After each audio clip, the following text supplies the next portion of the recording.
اتبسطت جوه النادي الاهلي في ايه؟ يعني؟ لا اتبسطت يعني، انت راجل زملكاوي لاخر ثانيه عايز تقعد في الزمالك، رحت الاهلي، قدرت تتبسط يعني؟ قدرت تستمتع بالوقت؟ هو في الاول يعني زي ما تقول الاستقبال بتاع الناس زي ما بيعملوا مع اي حد في الاول معايشينك ان انت في الجنه، بس بعد كده لقيت حاجات ما عجبتنيش. حاجات بتتعمل وبتتاخد قرارات بس ما بتوصلش لكاب صالح. كل ده كان حاجات داخليه كده، انما لو وصلت لكاب صالح كان هقول لا طبعا.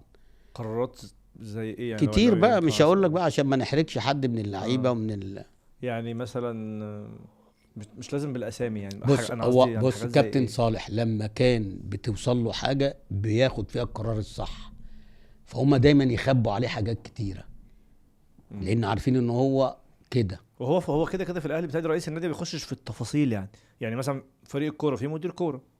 ما هو عمره يعني حتى مثلا لما كابتن كنا ثابت البطل كان صح؟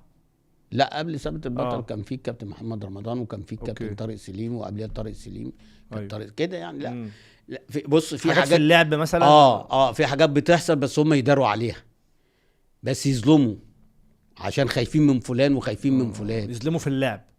ايوه في اللاعب لو لاعب ليه تقله نص مثلا؟ لبه اه يتداس عليه. انا بقول لك الكلام ده وانا مسؤول عنه، واقول لك الكلام ده قدام التخيل. ايوه. الكلام ده ما كانش بيعجب ابو صالح لما بيوصل له، كان بيقول كلمه الحق.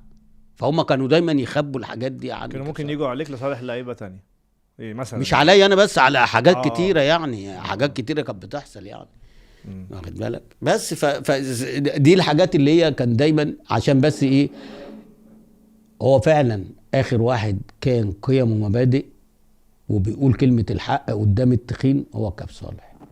فعلا. بعد ما كاب صالح مشي الدنيا بقت سمك لبن تمرين دي، وفي حاجات بقى ايه يقول لك مبادئ وقيم وايه يعملوا عكسها.